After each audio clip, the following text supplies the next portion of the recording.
하나님께서 오늘 주신 말씀은 베드로전서 2장 9절부터 12절까지 말씀입니다. 제가 먼저 하나님 말씀 읽도록 하겠습니다.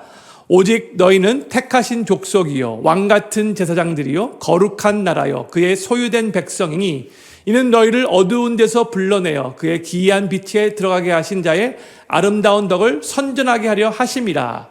너희가 전에는 백성이 아니더니 이제는 하나님의 백성이요 전에는 국류를 얻지 못하였더니 이제는 국류를 얻은 자니라. 사랑하는 자들아 나그네와 행인 같은 너희를 권하노니 영혼을 거스려 싸우는 육체의 정욕을 제어하라. 너희가 이방인 중에서 행실을 선하게 가져 너희를 악행한다고 비방하는 자들로 하여금 너희 선한 일을 보고 건고하시는 날에 하나님께 영광을 돌리게 하려 함이라. 아멘.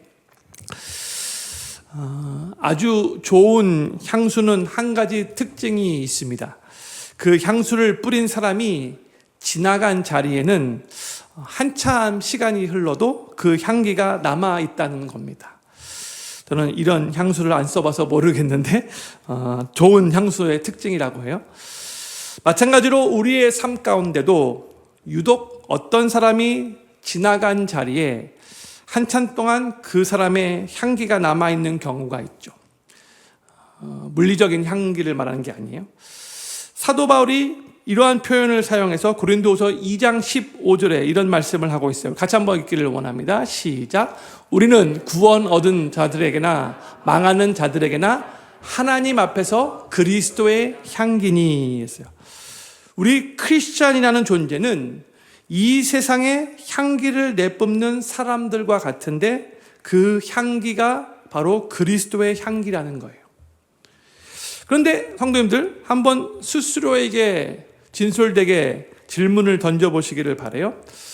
내가 있다가 떠난 자리에는 어떤 향기가 남아있는지, 가정에서, 직장에서, 교회에서, 또 사람들과의 만남에서 내가 머물렀던 그 자리에 사람들이 야, 저 사람에게는 뭔가 좋은 향기가 난다 라고 말할 만한 그러한 향기가 남아있는지, 아니면 도리어 악취가 남지는 않은지. 오늘 본문 말씀은 바로 이 질문에 대해 베드로가 우리에게 권면하는 내용이 담겨져 있어요. 저희는 오늘로써 베드로전서 강의 8번째를 나눕니다.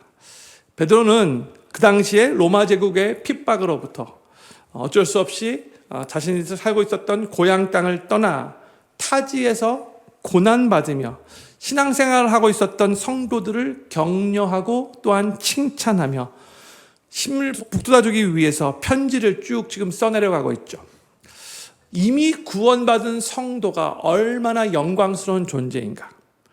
그러면서 이제 이 베드로가 구원받은 성도들이 비록 고난 가운데 있다 할지라도 이 세상에서 나그네로 살면서 어떠한 삶을 살아야 하는가를 권면을 해주고 있는 거예요. 이미 베드로는 3가지 권면을 했어요. 1장 13절부터 17절까지 해서 이 세상에서 거룩하게 구별되어 살라 이 권면을 했고요. 2번째로 서로 피차 뜨겁게 사랑하라 라고 권면을 했고요. 그 다음에 3번째로 하나님의 말씀을 사모하며 영적으로 성장하라 이 권면을 했어요.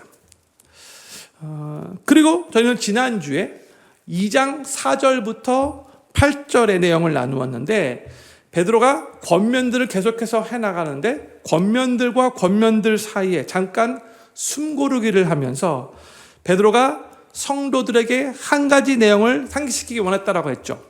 그 내용이 무엇이었는가? 제가 요약하면 이렇게 말씀드릴 수 있을 것 같아요. 예수님 믿는 너희 성도들은 지금 인생의 집을 예수님 위에 건축하고 있어서 결코 부끄러움을 당하지 않을 것이다. 너희는 지금 아주 잘 살고 있다. 이 내용을 저희가 지난주에 나누었어요. 베드로가 이 내용을 이제 말한 후에 오늘 본문 말씀부터 또다시 권면을 이어갑니다. 그런데 오늘 본문 말씀부터의 권면은 베드로가 전에 했던 그 3가지 권면과는 그 적용 영역이 조금 달라요. 1장 13절부터 2장 3절까지에서의 권면은 성도 개인의 신앙생활에 초점을 맞춘 권면이었다면 이제 오늘 본문 2장 9절부터 3장 7절까지의 권면은 크리스찬들이 사회생활의 여러 영역 속에서 어떻게 신앙생활을 해야 하는가에 대한 권면이에요. 그래서 잠깐 이게 그 적용 영역에서 달라진다는 것을 기억하시면 좋을 것 같아요.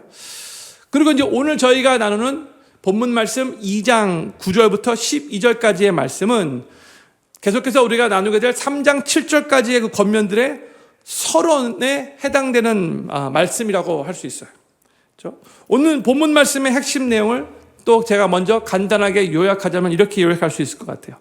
너희는 이제 예수님을 믿고 새로운 신분, 하나님께 속한 왕 같은 제사장이 되었는데 너희는 이제 이 세상에 하나님의 아름다운 덕을 선전하는 삶을 살아야 한다. 이게 오늘 본문 말씀의 핵심이에요. 그리고 이 베드로전서 2장 9절 말씀은 저희 교회의 2026년 주제 선구인 거죠. 그래서 오늘 이 내용을 특별하게 더 잘 귀담아 들어주시면 좋을 것 같아요. 이것을 마음에 새기면서 오늘 본문 말씀의 내용을 살펴보도록 하겠습니다. 우리 2장 9절 말씀 많은 분이 또 외우시는데 그래서 이 말씀 같이 한번 큰 소리 읽기를 원합니다. 시작. 오직 너희는 택하신 족속이요 왕 같은 제사장들이요 거룩한 나라요 그의 소유된 백성이니 이는 너희를 어두운 데서 불러내어 그의 기이한 빛에 들어가게 하신 자의 아름다운 덕을 선전하게 하려 하심이라. 아멘. 이 9절에서 예수님을 믿고 그 다음에 소유하게 된 4개의 새로운 신분을 베드로가 나열하고 있어요. 첫 번째로 너희는 택하신 족속이다. You are a chosen people. 그랬어요.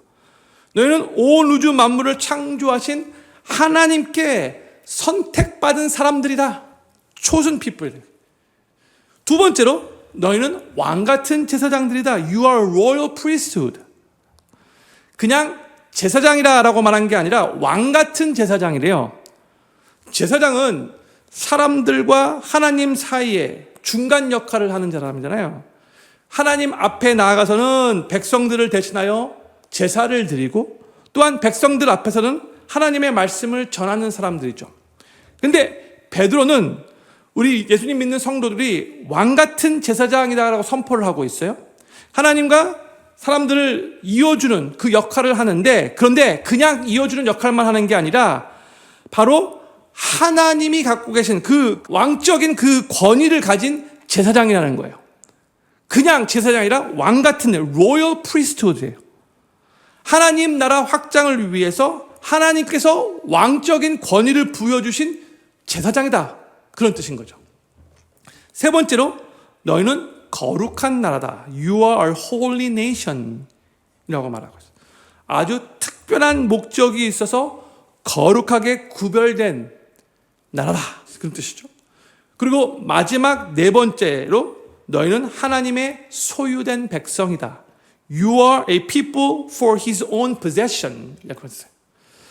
너희는 하나님께 속해 있는 하나님이 직접 책임지시는 하나님의 백성이란 뜻이죠. 이 네 가지 신분은 정말 굉장히 귀한 신분이에요. 왜 이게 귀하냐면 이 신분은 우리가 열심히 노력해서 얻은 것이 아니고요. 하나님께서 자격 없는 우리에게 은혜로 주신 신분이기 때문에 그런 거예요. 우리는 원래 하나님 앞에서 그 어떠한 자격도 없는 죄인이었죠. 어둠 가운데 살고 있었고 영적으로 죽어 있었던 자들이잖아요. 근데 그런 우리에게 하나님께서 친히 택하신 족속이라는 그 신분, 하나님께서 왕 같은 제사장이라는 그 신분, 거룩한 나라라는 그 신분, 하나님의 소유된 백성이라는 그 신분을 거저 주신 거예요.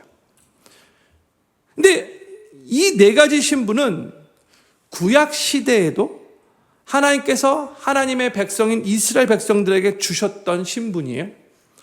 하나님이 이스라엘 민족을 애굽으로부터 구원해 주시고 나서 시내 산에 도착했을 때에 이 이스라엘 백성들을 불러 모아놓고 이들에게 어떻게 보면 미션 스테이먼트 같은 것을 주셨어요. 그 내용이 출애굽기 19장 5절과 6절에 나오는데 오늘 저희가 읽은 베드로전서 2장 9절 말씀과 얼마나 비슷한가 같이 한번 읽어보기를 원해요. 출애굽기 19장 5절과 6절 말씀 같이 읽겠습니다. 시작. 세계가 다 내게 속하였나니 너희가 내 말을 잘 듣고 내 언약을 지키면 너희는 열국 중에서 내 소유가 되겠고 너희가 내게 대하여 제사장 나라가 되며 거룩한 백성이 되리라. 너는 이 말을 이스라엘 자손에게 고할지니라. 아멘. 지금 이 출애굽기 말씀이 조금 전에 우리가 읽었던 베드로전서 2장 9절 말씀과 아주 흡사하죠. 특히 여기서 사용된 표현들 보세요. 하나님께 속했다. 또 하나님의 소유가 되겠다. 그리고 6절에서는 하나님의 제사장 나라가 되겠다. 또 거룩한 백성이 되리라. 그러니까 베드로전서 2장 9절의 표현과 너무나 비슷해요. 그렇죠? 그런데 바로 하나님께서 이스라엘 백성들에게 이 미션 스테이트먼트를 주셨을 때 이 안에 하나님께서 이스라엘 백성들을 향하신 계획과 사명이 담겨져 있었던 거죠. 왜 하나님께서 이스라엘 백성들을 출애굽시키고 나서 하나님의 백성으로 삼아 주셨는가? 그것은 너희를 나의 제사장 나라가 되게 하기 위해서이다. 이렇게 말씀하고 계시는 거예요. 이게 뭘 의미하는 것인가? 하나님께서요, 이스라엘 백성들을 사용하셔서 다른 나라들, 다른 민족들을 하나님께로 나아오게 하는 바로 그 사명을 이스라엘 백성들에게 주셨다는 거예요. 너희가 내 백성이 됐다고 그걸로만 좋아하고 끝나서는 안 된다. 이제부터 너희가 해야 할 사명이 있는데 너희가 나의 백성이라는 것을 잘 살아서 주변에 있는 다른 나라 사람들도 너희를 통해서 보고 저들도 나에게로 이끌어가야 하는 그 사명이 너에게 있다. 이 말씀을 해주신 거예요. 이거는 저희가 출애굽기 강의 때 더 구체적으로 나눌 거예요. 그런데 너무나도 안타깝게도 이스라엘 백성들은 하나님이 주신 이 미션을 잘 이루지 못했죠. 그들은 계속해서 이 가나안 땅에서 우상 숭배를 했고요. 하나님 말씀에 불순종했어요. 하나님의 백성답게 살지 못했어요. 도리어 하나님의 이름에 먹칠을 했어요. 욕되게 했어요. 그리고 심지어 나중에는 하나님께서 계속해서 하나님의 선지자를 보냈는데 그 선지자를 막 죽이기까지 막 하죠. 그리고 나중에는 심지어 하나님의 아들이신 예수 그리스도께서 이 땅의 메시아로 구원자로 오셨지만 그 예수님을 거부하고 결국 십자가에 못 박아 죽이기까지 했어요. 그런데 이제 이 미션이 원래 구약의 이스라엘 백성들, 하나님의 백성인 이스라엘 백성들에게 주어졌던 바로 그 미션이 이제 누구에게 새롭게 주어졌는가? 저들이 거부했던 그 예수님을 삶의 구세주로 영접하고 크리스찬이 된 우리 신약의 성도들에게 주어진 거예요. 근데 흔히 제사장 하면 성직자들만, 저 같은 목회자들만 성직자라고 생각하는 경우가 많은데 제가 여러 번 말씀드렸을 때 아니죠. 그렇죠? 구약 시대에서는 그랬다 할지라도 이제 신약 시대로 와서는 예수님을 믿는 모든 크리스찬들이 다 제사장이 된 거예요. 그것도 왕적인 권위를 가진 왕 같은 제사장이 된 거예요. 여기 계신 모든 분들 한 분 한 분이 예수님을 삶의 구세주로 영접하셨다면 다 왕 같은 제사장이 된 거예요. 근데 중세 시대 때 로맨 캐톨릭에서 신부들이 계속해서 자신들이 갖고 있었던 그 기득권을 누리기 위해 신부들만 하나님께 나아갈 수 있는 제사장이라고 사람들에게 거짓되게 가르쳤어요. 그리고 자신들의 그 거짓된 가르침을 은폐하기 위해서 일반 성도들은 성경을 읽지 못하게 하기 위해서 계속 성경이 다른 언어로 일반 백성들이 읽지 못하는 그런 언어로 남기도록 계속해서 그렇게 번역하는 것을 못하게 막았어요. 그래서 그 결과 교회는 타락의 길로 빠져들어갔죠. 이것을 보고 수많은 사람들이 분노했는데 그냥 그때마다 막 사람들 막 죽이는 거예요. 로만 캐톨릭이. 다가 목숨 걸고 마틴 루터가 이것에 반기를 들고 종교개혁을 시작했어요. 마르틴 루터가 종교개혁을 선포하며 목소리 높여 외친 것 중에 하나가 뭐냐면 우리 예수님 믿는 크리스찬들은 다 제사장입니다. 신부들만 제사장이 아니고 우리 예수님 믿는 모든 크리스찬들이 다 제사장이야. 이걸 선포한 거예요. 여기 계신 분들 한 분 한 분 다 제사장이에요. 근데 이 말은 여러 가지 의미가 있겠지만 그 중에 가장 중요한 의미는 이거예요. 우리 크리스찬 한 사람 한 사람에게는 제사장으로서의 사명이 있다는 거죠. 제사장의 신분만 있는 게 아니라 제사장으로서의 사명이 있는 거예요. 세상 사람들을 하나님께로 인도하는 사명, 세상 사람들과 하나님 사이에서 다리 역할을 해야 하는 그 책임이 우리 모든 크리스찬들에게 주어졌다는 거예요. 이걸 항상 우리 마음에 새기고 신앙생활을 하셔야 돼요. 그래서 오늘 본문 9절 하반부를 보면 너희가 이제 이와 같은 신분이 되었으니까 이제 그 신분을 가지고 이루어야 할 사명이 무엇인지를 가르쳐주고 있는 거예요. 다시 한번 베드로전서 2장 9절 후반부 말씀 볼까요? 이는 너희를 어두운 데서 불러내어 그의 기이한 빛에 들어가게 하신 자 하나님의 아름다운 덕을 선전하게 하려 하심이라 했어요. 하나님께서 우리에게 새로운 신분을 주셨는데 그게 9장 전반부에 나오고 있죠. 근데 후반부에서 이는 새로운 신분을 주신 이유를 말하고 있는 거예요. 하나님의 아름다운 덕을 선전하게 하기 위해서요. 선전은 사람들에게 알리고 소개하고 홍보하는 거잖아요. 그렇죠? PR하고 프로모트하는 거잖아요. 그게 바로 선전이에요. 예를 들어 회사에서 자신들의 제품을 선전하는 것은 뭐예요? 그 제품이 얼마나 좋은가, 얼마나 편리한가, 얼마나 디자인이 이쁘게 잘 빠졌는가, 또 그에 비해서 얼마나 가격이 착한가 등 계속해서 사람들에게 소개하고 홍보해서 사람들이 그 제품을 사게 만드는 거죠. 사람들의 마음을 사로잡는 거예요.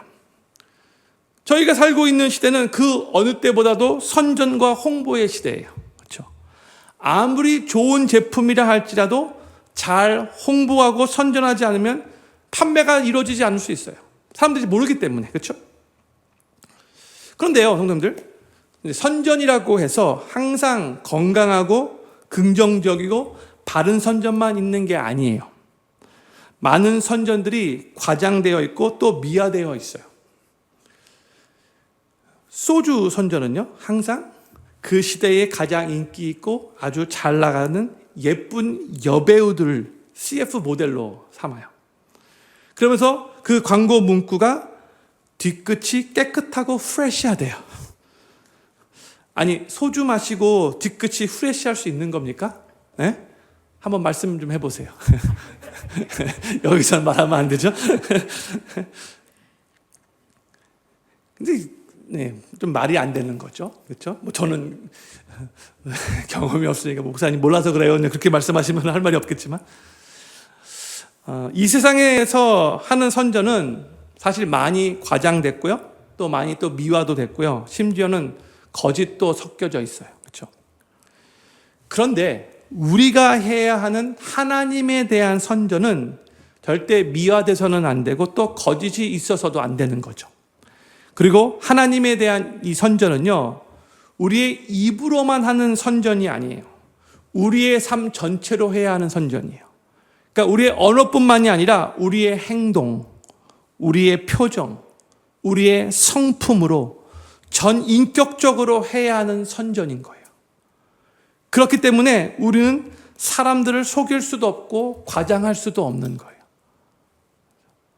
그렇죠? 우리가 아무리 멋진 말로 하나님을 선전한다 할지라도 우리의 삶이 만약 그 말을 따라가지 못한다면 세상은 하나님의 아름다움을 보지 못하게 되는 거예요. 삶이 뒷받침해줘야 하는 거죠. 근데 여기서 한 가지 흥미로운 사실을 발견합니다. 어떤 회사가 자신들의 제품을 알리기 위해서는 그 제품이 얼마나 좋은가를 막 선전하잖아요. 엄청난 CF 모델비를 내면서까지 이렇게 투자하면 그래도 그거에 맞는, 그거보다 훨씬 더 맞는 그런 리턴이 있을 것이다 예상하고 그렇게 최선을 다해서 다 선전하는 거잖아요. 그런데요, 하나님은요, 하나님 자신의 아름다운 덕을 하나님께서 스스로 소개하며 선전하기로 선택하지 않으시고, 그렇게 하면 가장 효과적일 것 같은데, 어떻게 보면 가장 비효과적인 방법, 하나님의 백성인 우리 크리스천들을 통해서 선전하시기로 선택하셨다는 거예요. 가장 비효과적인 거 아닌가요? 우리가 얼마나 부끄러운 일을 많이 하는데,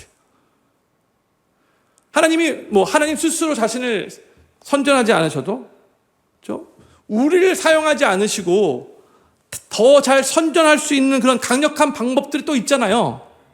하늘의 천사들을 하나님이 사용하실 수도 있는 거죠. 아니면 큰 표적과 기적을 매일 하나님께서 행하실 수도 있는 거죠. 천둥 번개 속에서 무섭게 사람들 만들어가지고 어쩔 수 없이 하나님 믿을 수밖에 없게 만들 수도 있는 거잖아요.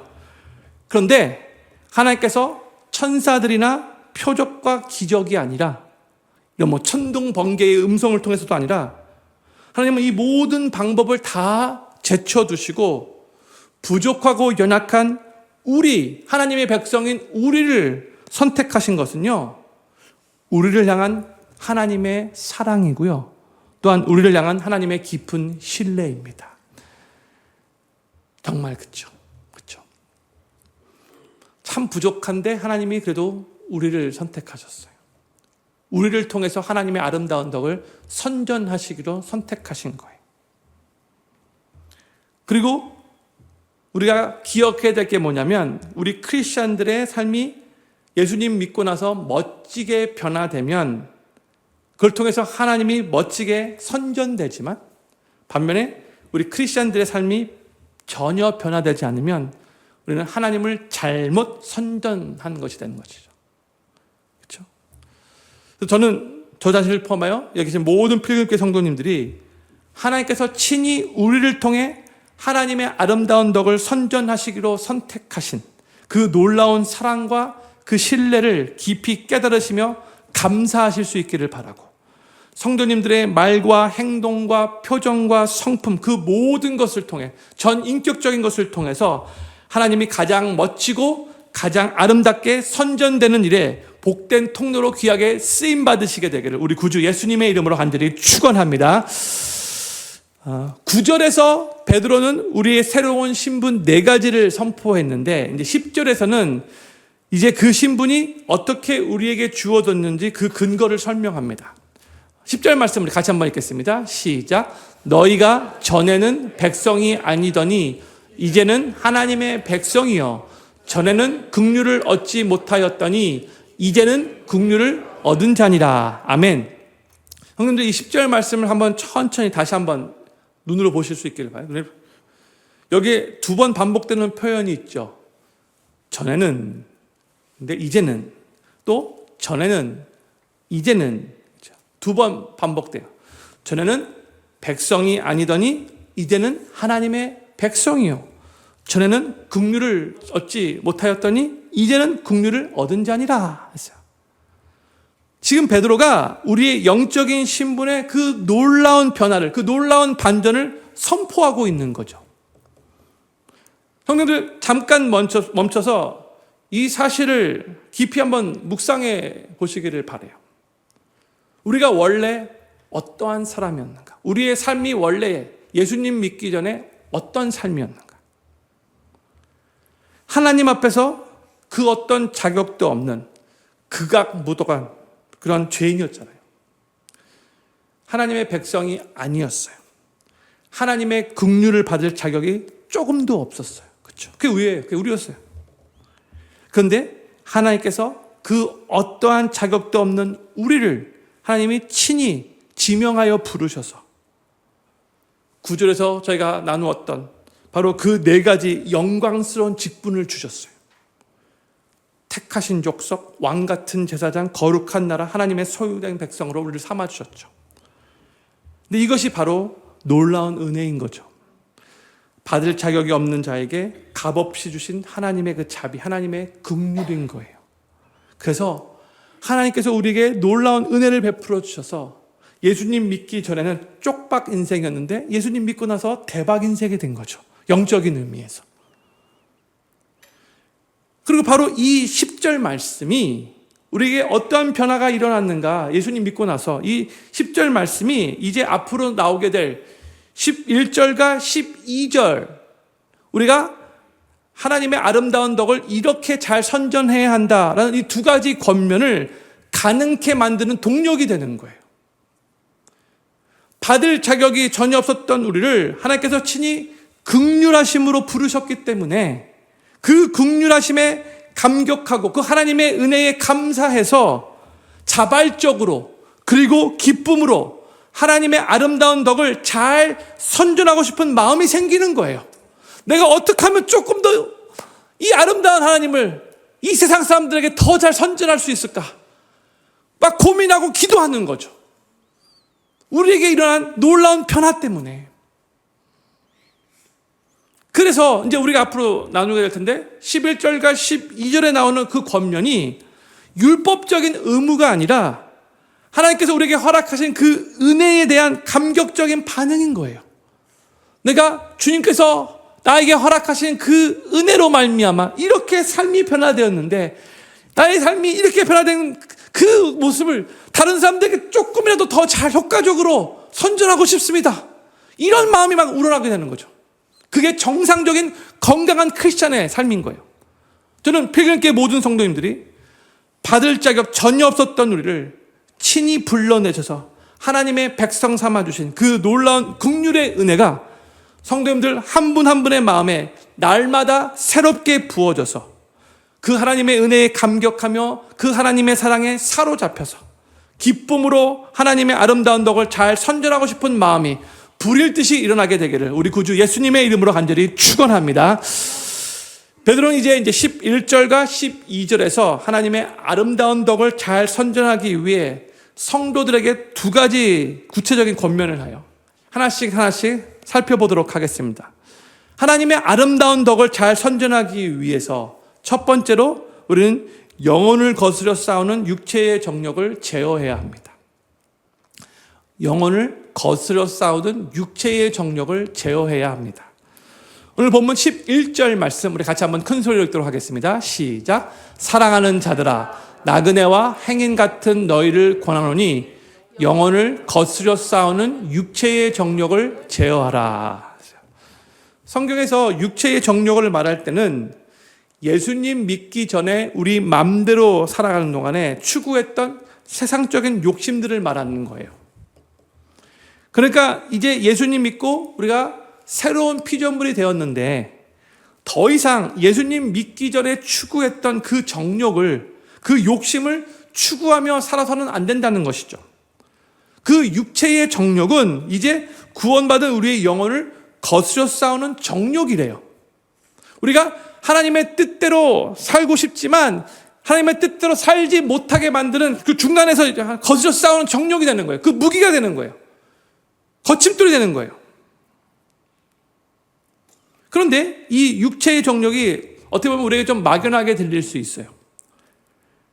그래서 좀 더 구체적으로 살펴보고 싶어요. 헬라 원문에서 사용된 단어가 에피디마이라는 그런 단어예요.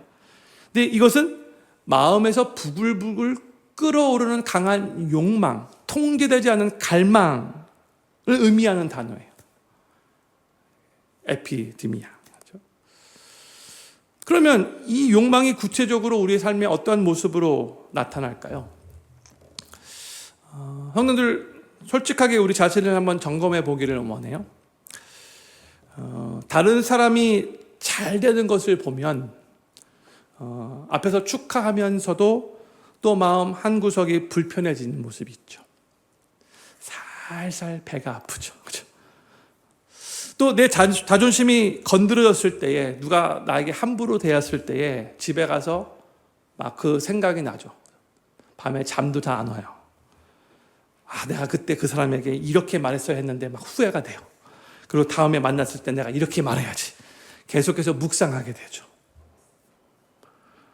또 뭔가가 잘 풀리지 않을 때 괜히 내가 뭔가가 안 풀려서 내가 속상한데 괜히 가장 가까운 가족들에게 막 짜증을 낼 때가 있죠. 아무런 잘못이 없는데 내가 속상하니까 막 가족들한테 막 짜증을 내는 거예요. 요즘에 다 스마트폰 갖고 있는데 스마트폰 들고 봐서는 안 될 영상, 봐서는 안 될 사진을 본 적이 있으시죠? 자꾸 유혹이 생길 때 그 유혹을 뿌리치지 못할 때가 있죠. 또 사람들에게 잘 보이고 싶어서 혹은 꼭 필요하지도 않는데 갖고 싶은 욕망 때문에 과소비를 한 적이 있죠. 이런 것들이 다 오늘 본문에서 말하는 영혼을 거스려 싸우는 육체의 정력이라고 할 수 있어요. 근데 이 육체의 정력은 예수님 믿기 전에 우리의 옛 사람이 예수님 믿은 후에 우리의 새 사람을 끌어내리려고 하는 영적 전쟁이에요. 우리의 삶에 매일매일 치열하게 일어나는 영적 전쟁이에요. 오늘 본문 말씀 9절 중간에 이런 표현이 나와요. 너희를 어두운 데서 불러내어 그의 기이한 빛에 들어가게 하신 자. 그렇죠? 우리는 원래 영적인 의미에서 어두운 데 거하고 있었죠. 근데 하나님이 우리를 그 어두운 데서 darkness에서 우리를 불러내셨어요. 그리고 하나님의 기이한 빛에 들어가게 하셨대요. God who called you out of darkness into his marvelous light. 그러니까 우리의 소속을 어두움에서 darkness에서 빛으로 바꿔주신 거죠. 그렇기 때문에 우리가 어두움 가운데 거하면서 추구했던 그 육신의 정욕들을 이 세상의 욕심들을 이제는 우리가 빛에 거하게 되었으니까 제어해야 한다는 거예요. 이스라엘 백성들이 원래 애굽 땅에서 살고 있었죠. 저희가 요즘에 계속해서 출애굽 강해를 하고 있어요. 이 애굽 땅은 이 이집트는 영적인 의미에서 어두움을 상징하는 거예요. 그러니까 이스라엘 백성들이 영적인 의미에서 어둠 가운데 살았다는 의미예요. 그런데 하나님께서 그들을 구원해 주시고 출애굽시키셨어요. 더 이상 애굽 땅에 속하지 않게 하신 거죠. God called Israelites out of Egypt into His promised land죠. 그렇죠? 더 이상 애굽 땅에 속하지 않았어요. 어두운 darkness에 속하지 않았어요. 그런데 이스라엘 백성들이 지정학적으로 볼 때 분명히 이 애굽 땅, 이집트를 나왔는데 그들의 마음은 여전히 이집트에서 벗어나지를 못했어요.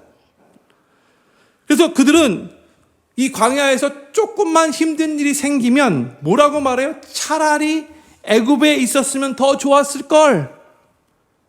이런 말이 너무나도 쉽게 나와요. 이게 하나님이 보시기에 너무나 속상한 말인데 이들의 입에서 너무나 쉽게 나와요. 차라리 저 애굽 땅이 더 좋았는데. 몸은 출애굽했지만 그들의 마음은 여전히 애굽에 있었던 거죠. 그렇죠? 마찬가지로 우리가 분명히 영적인 의미에서 어둠으로부터 부르심을 받았는데 이제 빛에 거하게 되었는데 우리 마음이 여전히 어두움 가운데 있을 수 있는 거예요.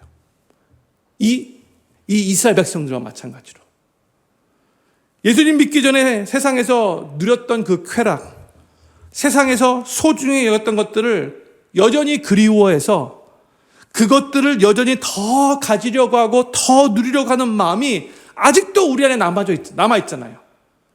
구약의 이스라엘 백성들과 같이, 출애굽한 이스라엘 백성들과 같이. 이게 바로 오늘 말씀, 본문 말씀에서 사용하고 있는 표현 그대로 사용하자면 영혼을 거스려 싸우는 육체의 정욕인 거예요. 우리는 바로 이 육체의 정욕을 제어해야 하는 거죠. 그렇지 않고는 세상 사람들이 우리를 볼 때에 자기들과 똑같다라고 생각하는 거예요. 야, 예수님 믿는다라고 해서 너희들 말로는 빛에 거하게 됐다라고 말하는데 야, 우리랑 다를 바 하나도 없다. 야, 너희들 여전히 욕심 부린다. 너희들 여전히 쾌락을 즐긴다. 야, 너희들 여전히 더 많은 것 소유하라고 막 애쓴다. 야, 너희들 천국에 소망을 두고 산다라고 말하면서 너희 마음은 여전히 이 세상에 소망을 두고 있는 것 같이 보인다. 야, 세상 사람들이 이렇게 생각하게 되는 거죠. 그런데 이렇게 살면은 이 세상 가운데 하나님의 덕을 아름답게 선전할 수 없는 거예요. 그래서 육체의 정욕을 제어하라 라고 베드로가 오늘 선포하고 있는 거예요.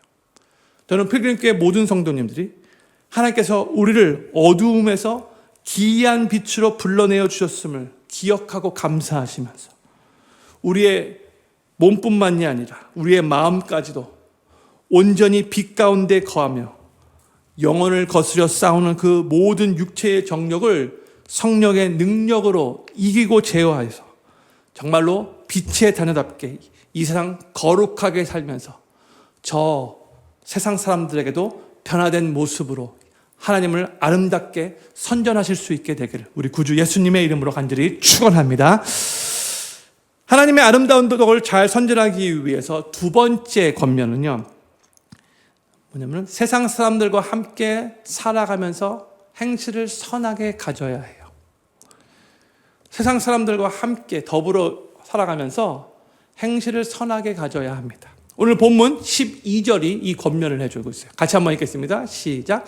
너희가 이방인 중에서 행실을 선하게 가져 너희를 악행한다고 비방하는 자들로 하여금 너희 선한 일을 보고 권고하시는 날에 하나님께 영광을 돌리게 하려 함이라. 아멘. 여기에 보면 이방인 중에서 라는 표현이 나오는데, 그러니까 안 믿는 세상 사람들 중에서라는 그런 의미인 거죠. 그들과 더불어 이 세상을 살아가면서 행실을 선하게 가지라라고 권면하고 있어요. 그러면서 너희의 행실이 악하다고 비방하는 자들로 하여금 너희의 선한 일을 보고 권고하시는 날에 하나님께 영광을 돌리게 하려 함이라 이렇게 말씀하고 있죠. 여기서 우리가 올바르게 이해할 표현이 하나 나와요. 권고하시는 날에, 권고하시는 날. 이 권고하시는 날이 영어로 어떻게 번역되었어요? On the day of visitation 이라고 번역됐죠. 그러면 주님이 우리를 비짓하는 이 날은 어떤 날을 의미하는가? 이 하나님이 on the day of his visitation, 이 날은 하나님이 우리를 심판하시는 날로 보통 생각하는 경우가 많아요. 근데 만약 심판의 날로 번역하면 이 12절 말씀이 문맥상 맞지가 않아요. 선한 행실을 하라. 너희를 비방하는 자들로 하여금 너희 선한 일을 보고 심판의 날에 하나님 앞에 영광을 돌릴 것이다? 좀 말이 안 맞죠? 이상하죠? 심판의 날에 그들이 어떻게 우리의 착한 일을 보고 영광을 돌릴 수 있습니까? 심판의 날에는 그들이 하나님께 영광 돌릴 수 없어요. 심판의 날은 그들에게 멸망의 날이고 그냥 끝나는 날이잖아요. 그렇죠? 더 이상 영광 돌리는 게 없어요. 그래서 12절 이 말씀에서 권고하시는 날, on the day of visitation은 주님이 찾아오시는, visit 하시는 날인데 주님께서 그들의 마음에 찾아오셔서 일하시고 감동을 주시는 날이라는 뜻이야.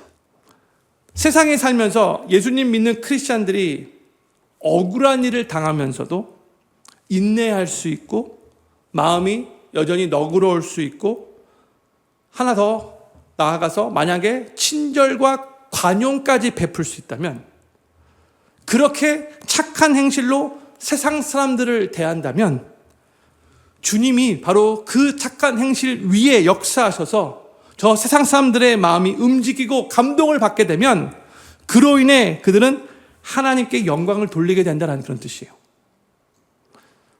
성도님들, 우리 주변에 예수님을 안 믿는 세상 사람들이 어떤 순간에 우리 크리스찬들을 보고 마음이 움직일까요?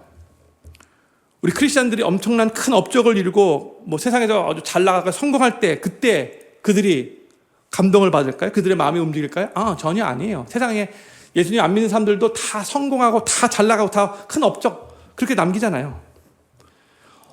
저들이 언제 예수님 믿는 우리 크리스찬들을 보고 그 마음이 움직이고 감동을 받는가? 그들에게 특별한 사랑과 선행과 친절이 베풀어질 때예요. 지금 이 상황에서는 이러한 사랑, 이러한 친절이 베풀어지는 게 이게 아닌데? 바로 그러한 상황에서 불구하고 우리 크리스천들이 세상 사람들에게 예수 그리스도의 십자가의 사랑으로, 그리스도의 그 사랑으로 사랑을 베풀 때 그들이 감동받는 거죠. 직장에서 동료가 실수했을 때 다른 사람들은 막 비난하고 손가락질하는데 크리스천 한 사람이 조용히 그 책임을 함께 져주는 그 모습 볼 때, 손해보는 줄 알면서도 자기가 한 약속 끝까지 지킬 때, 이웃이 어려운데 막 생색내지 않고 그냥 말없이 도와줄 때, 거의 대부분 내가 다 한 일인데 그럼에도 불구하고 다른 사람들에게도 공로를 이렇게 돌려주고 그냥 묵묵히 뒤에서 저 사람과 함께해서 됐습니다 라고 그렇게 격려해 줄 때, 나에게 함부로 대한 사람을 뒤에서 험담하지 않고 도리어 좋게 말해줄 때, 형님들, 이런 작은 선한 행동들이 쌓이게 되면 계속해서 세상 사람들이 그러한 모습들을 크리스찬들로부터 보게 되면 세상 사람들이 저 사람들은 뭔가 다르다 이렇게 느끼기 시작하는 거죠. 무엇이 저들을 저렇게 사랑을 베풀게 하고 저렇게 관용과 친절을 베풀게 하지? 궁금증이 생기는 거죠. 그리고 바로 그것이 주님이 그들의 마음에 찾아오는 그 권고의 날, The Day of Visitation을 준비하는 통로가 되는 거예요. 우리의 선한 행실 자체가 그들을 구원해 주는 게 아니죠. 우리의 선한 행실은 그냥 통로일 뿐이에요. 결국 일하시는 분은 우리 주님이시죠. 그런데 우리가 예수 그리스도의 그 십자가의 은혜로 충만해져서 주님의 그 은혜가 흘러 넘쳐 예수 그리스도의 십자가의 사랑으로 우리 주변에 있는 세상 사람들을 열심히 섬기게 되면, 친절과 관용을 베풀게 되면 그들의 마음이 열리는 거죠. 그런 우리를 통해서. 근데 그 일을 또한 우리의 그 선한 행실과 성령의 역사하심이 함께 그렇게 작용하여 그들의 마음이 부드러워지게 되는 것이고 결국 그들의 눈이 또 열리게 되는 것이죠. 그러니까 우리가 해야 할 법은 정말 최선을 다해서 선한 행실로 살기 위해 친절과 관용을 베푼, 거기에 충실하면 나머지는 주님께서 그 위에 일하시고 역사하셔서 놀라운 은혜의 역사들이 펼쳐지게 될 수 있는 거죠. 하나님 바로 그렇게 일하시기를 원하시는 거예요. That's the day of His visitation이에요. 저는 필그림교회 모든 성도님들이 머무시는 그 모든 자리에서 진실한 선한 행실들이 향기처럼 아주 가치 있는 그 향수처럼 은은히 퍼져나가고 또 그 선한 행실을 통해 주님께서 한 영혼의 마음에 친히 찾아가셔서 일하시고 감동을 주는 그 권고의 날, The Day of Visitation을 맞이하게 되는 귀한 통로로 쓰임받으시게 되기를 우리 구주 예수님의 이름으로 간절히 축원합니다. 기도 제목 4가지 읽고 기도하는 시간 갖도록 하겠습니다. 첫 번째 기도 제목입니다. 하나님께서 친히 우리를 통해 자신의 아름다운 덕을 선전하시기로 선택하신 그 놀라운 사랑과 신뢰를 깊이 깨닫게 하시고 우리의 말과 행동과 표정과 성품 그 모든 것을 통해 하나님이 가장 아름답게 선전되는 복된 통로로 쓰임받게 하소서. 두 번째, 받을 자격이 없었던 우리를 친히 불러내어 하나님의 백성 삼아주신 그 놀라운 긍휼의 은혜가 날마다 새롭게 부어지게 하시고 그 은혜에 감격하며 그 사랑에 사로잡혀 기쁨으로 하나님의 아름다운 덕을 잘 선전하고 싶은 마음이 넘치게 하소서. 세 번째, 하나님께서 우리를 어두움에서 그 귀한 빛으로 불러내어 주셨음을 기억하게 하시고 우리의 몸뿐만 아니라 우리의 마음까지도 온전히 빛 가운데 거하게 하셔서 영혼을 거스려 싸우는 모든 육체의 정욕을 성령의 능력으로 이기며 빛의 자녀답게 거룩하게 살아가게 하소서. 마지막 네 번째, 우리가 머무는 모든 자리에서 진실한 선한 행실들이 향기처럼 은은히 퍼져나가게 하시고 그 선한 행실을 통해 주님께서 한 영혼의 마음에 친히 찾아가셔서 일하시고 감동을 주시는 그 권고의 날을 맞이하게 되는데 귀한 통로로 쓰임받게 하소서. 오늘 말씀 생각하면서